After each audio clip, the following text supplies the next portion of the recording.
How long have queer people been painted as these perverted, twisted, disgusting, violent, dangerous villains? And how much longer will it continue before we can have peace?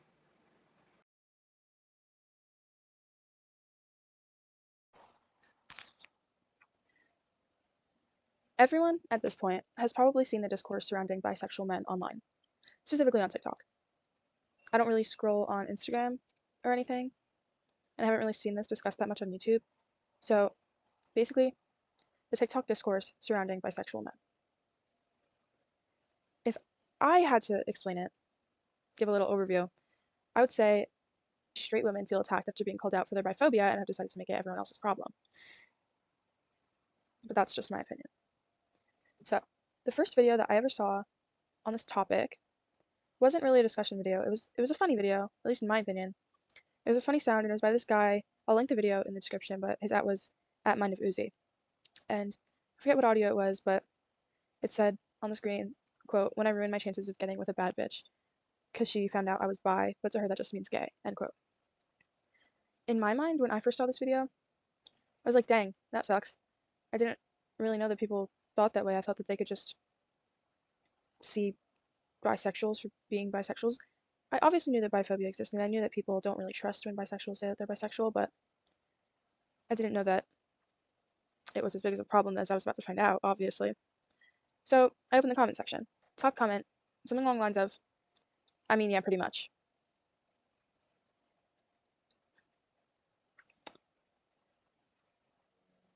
Okay, wow. So that's not true, because they just said that they were bisexual, which means they like both girls and boys. They're not gay. Why are you telling them that they're gay? That's weird. I kept scrolling through the comments. Every comment was something like this. So rarely seeing anyone stick up for the guy. Everyone was like, yeah, I'm not about that life. Yeah, I would never date a bisexual man. Okay, so we're just being homophobic. Right. This is all what was going through my mind when I was reading these comments, because that was one of the most unhinged comment sections I had come upon up until that point. Like, I was so appalled. I literally sent this video to my friend, and I texted her, like, the comment section on this video is insane. But after that, as one does on TikTok, I continued scrolling. And I kind of forgot about it for a few days. Until a few days later, I saw another video, and the video started becoming more frequent. And it was a discussion on majority straight women, but also some bisexual women, and their disdain for bisexual men. And the videos were more direct. They were covering the topic.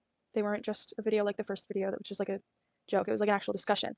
Or they were trying to prompt a discussion, but the people in these comment sections weren't having it. I was reading the comments on all of these videos, and I was like, whoa, why are they not, like, getting this? Like, what is happening? The comments on the videos just kept getting worse and worse. It wasn't so much straight women doubling down on their claim that bisexual men were just gay, but they were coming up with new ways to twist what they were saying.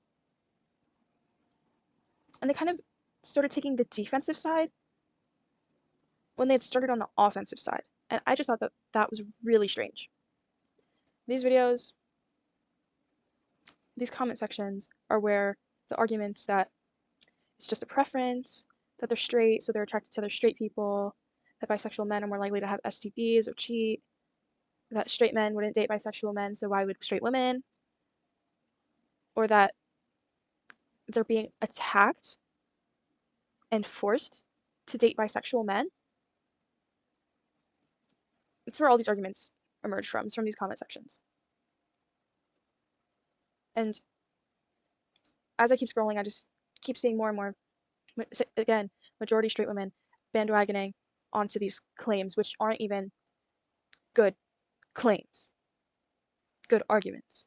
So as I've continued scrolling along in this discourse, I have seen people, and I'll try to find the videos and tag them because they're honestly pretty good. I have seen people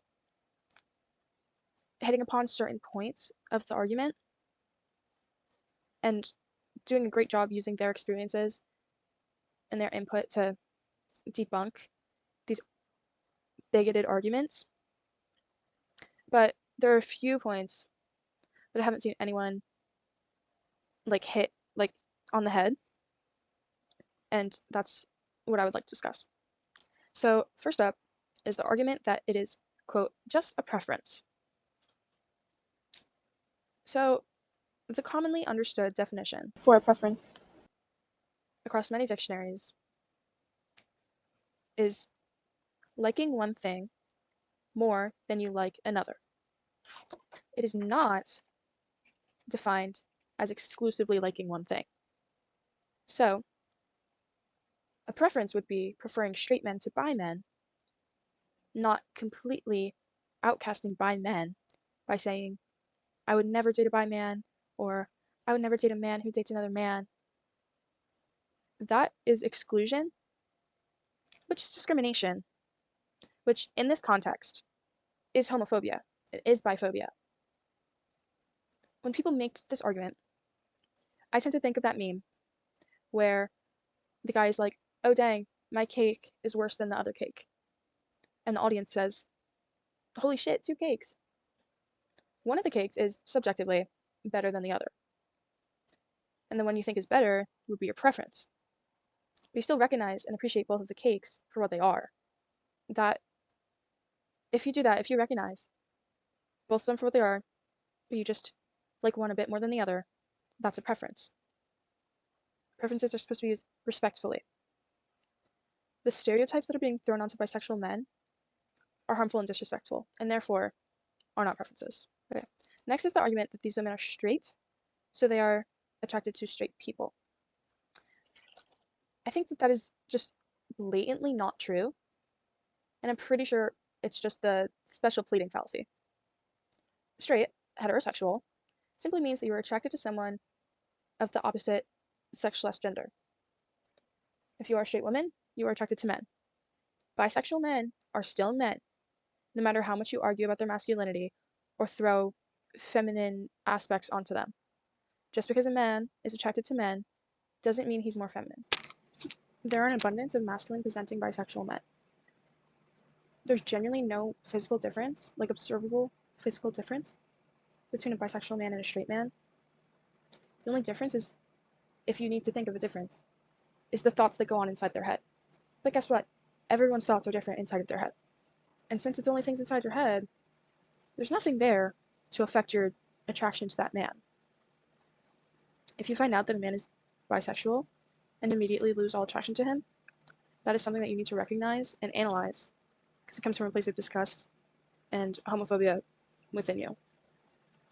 The argument that bisexual men are more likely to cheat is simply just not true. I'm not saying that bisexual men don't cheat at all, but any good man wouldn't cheat. And there are bad men who will cheat no matter what sexuality you're going for. And in that same vein, no, not all bisexual men are polyamorous, nor are they going to force you to open your relationship or have a threesome. The argument that bisexual men are probably going to give you an STD, AIDS, is so backwards and just infuriating. While it is true that gay and bisexual men made up 67% of HIV cases in 2022 in the United States, which is 21,400 out of 31,800 estimates, this can be traced to those who aren't using protection and aren't getting routinely tested, which is something that everyone, no matter their gender or orientation, should be doing. Because keep in mind, there were still around 10,400 HIV cases in women and heterosexual men. If you're going to date someone who doesn't use protection or get tested, you are more likely to get an STD. It doesn't matter what their sexuality is. Now, let's talk about when they flip the script. But a straight man would never date a bisexual man. That's their preference. No. Straight men don't like men at all. It can't be a preference if you don't like one of the options at all. Well, I don't like bi men at all, says the straight woman. You are a bigot, says I. And finally, no, no one is trying to force you to date a bisexual man. No, it is not rape if a bisexual man doesn't tell you that he's bisexual before you have sex. No, we're not being essayed by a bisexual man showing interest in you. These arguments are unbelievable. Like, genuinely, whenever I read someone say one of these things, I'm shocked. It's honestly disgusting. How long have queer people been painted as these perverted, twisted, disgusting, violent, dangerous villains? And how much longer will it continue before we can have peace? So much progress has been made since the turn of the century. And hateful, petty arguments like this one are only bringing us backwards. How I see it is, some straight women, want so badly to be welcomed into queer spaces and to be involved in nuanced queer conversations. However, as soon as they enter these conversations, they feel attacked for being called out, for lack of better words.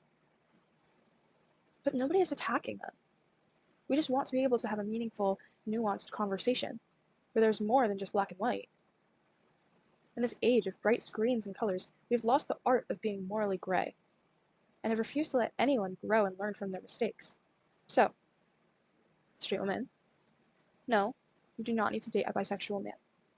However, if you are in the dating scene, don't completely exile them just because of their sexuality. If you genuinely believe that they are dangerous for any of the reasons that I have discussed and have attempted to discredit in this video, how about discuss it with the person instead of shunning them? Discuss it with them and try your best to learn something new and grow from any biases that you've acquired. Because who knows, maybe you'll end up liking them. It's all we're asking.